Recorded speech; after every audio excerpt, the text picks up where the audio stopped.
क्या समझ लिया? ये एक सिस्टम है। ये सिस्टम नहीं है, ये बहुत जिम्मेदारी का काम है। हमने क्या सिस्टम समझ लिया? दादाजी की शादी हुई, उनके पिताजी हो गए, पिताजी की हुई, उनके हम हो गए, हमारी हुई, हमारे बच्चा हो गया, उसकी हुई, उसके बच्चा हो गया। ये सिस्टम नहीं है, ये बहुत जिम्मेदारी है। आज इस जिम्मेदारी को समझना है। आपके घर में बेटा है 5 साल, 8 साल, 12, 15, 16, 20, 22 है। कोई आपसे आकर कहे ये बेटा मेरे को दे दो, ये बच्चा मेरे को दे दो, नहीं देंगे। नहीं हो सकता, नहीं दोगे। अच्छा, आप में से कोई देगा? बिहार से रिपल कोई नहीं, कोई नहीं देगा। अच्छा, क्यों नहीं दोगे?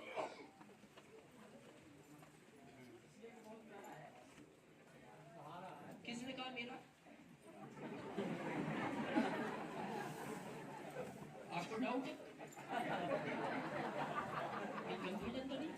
आपका ही है, हमें भी पता, आपको भी पता। हाँ, वो आपका ही है, ये हम भी जानते हैं, पर दोगे क्यों नहीं? अब इसका कारण बताते हैं। इसके 3 प्रमुख कारण है, आपको देर से याद आएंगे। पहला, जिस बच्चे के साथ आप जितना जीवन गुजारते हो, आपका इमोशनल अटैचमेंट बढ़ता है। देखना, कुछ अप्रिय घटनाएं ऐसी भी घटती हैं, 6 महीने के बाद बच्चा किसी बीमारी की वजह से इस दुनिया से चला जाता है, तो माता पिता 2 साल बाद उस सदमे के बाहर आ जाते हैं। लेकिन कुछ अप्रिय घटनाएं ऐसी घटती है कि बच्चा 6 साल का है, खेलते खेलते तालाब के पास गया और डूब गया, कोई बचाने वाला नहीं था, वो भी अप्रिय घटना है। लेकिन उस घटना में माता पिता 8-10 साल तक सदमे में रहते हैं, फिर उस सदमे के बाहर आते हैं। पहले में 2 साल में क्यों आ गए? क्योंकि 6 महीने ही साथ था। फिर 8-10 साल क्यों लगे? 6 साल साथ था। लेकिन एक अप्रिय घटना ऐसी भी घटती है कि बच्चा एक ही था और 28 साल का था, बाइक से जा रहा था, सामने से ट्रक ने कुचल दिया। माता पिता तब तक सदमे से बाहर नहीं आते जब तक इस दुनिया में रहती है।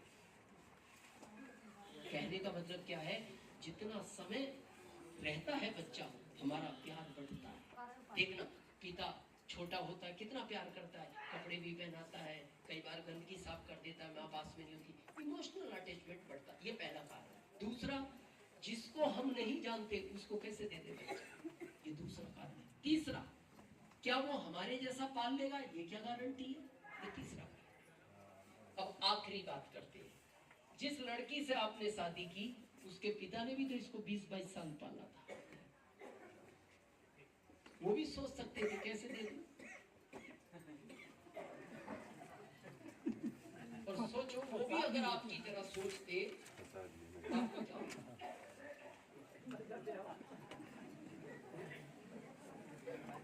क्यों ऐसे ही नहीं रह जाते, दुनिया में ही नहीं रहते, क्योंकि आपकी मदर को भी तो कोई नहीं देता, आप भी नहीं होते, आप ऐसी नहीं, आप होते ही नहीं, हम भी नहीं होते। तो पता है क्यों दिया उस पिता ने? उनको ये विश्वास था मेरे से अच्छा पालन पोषण ये करेगा, मेरे से अच्छा इसको खुशहाली देगा, इसकी जरूरतों को पूरा करेगा। इसीलिए आप कभी भी देखना, घर में जब बेटा बेटी होते हैं ना, तो बेटी ज्यादा जिद नहीं करती पिता से कुछ भी मांगने के लिए, बेटा ज्यादा जिद करता है, मैं नई साइकिल लूंगा, मैं नया बैग लूंगा। बेटी पता क्या कहती है? पापा, भाई को नई साइकिल दिला दो, मैं इसकी पुरानी चला लूंगी। भाई को नया बैग दिला दो, मैं इसका पुराना ले। क्यों नहीं मांगती? उसको पता है मेरा अधिकार मेरे पिता से मांगने का नहीं है। मेरे पिता जिसके हाथ में मेरा हाथ देंगे, जो मेरा पति होगा, मेरे भाई का अधिकार मेरे पिता से मांगने का है, मेरा अधिकार मेरे पति से मांगने का है। तो जब वो पिता के घर थी तो उसने मांगा नहीं, जब वो पति के घर पहुंची, पति उसको दिला नहीं पाया। क्या लगता है इसका जीवन तो खत्म ही हो गया। तो क्या जिम्मेदारी है? इसको बंगला चाहिए, दिलाओ, इसको कार चाहिए, दिलाओ, इसको गहने चाहिए, दिलाओ, इसको कपड़े चाहिए, दिलाओ। ये जिम्मेदारी है आपकी। अब आप ये नहीं कह सकते महंगाई बहुत है, क्या करूं क्या करूं, शादी क्यों करी, क्या करूं?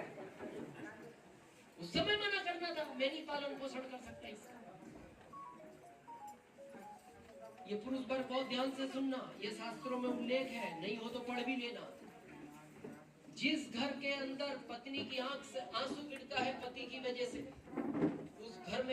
लक्ष्मी निवास नहीं करती, उस घर से लक्ष्मी आउट हो जाती है हमेशा के लिए।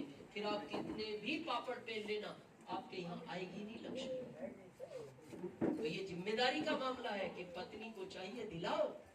आप कहते हो क्या करूं, ये कर ले।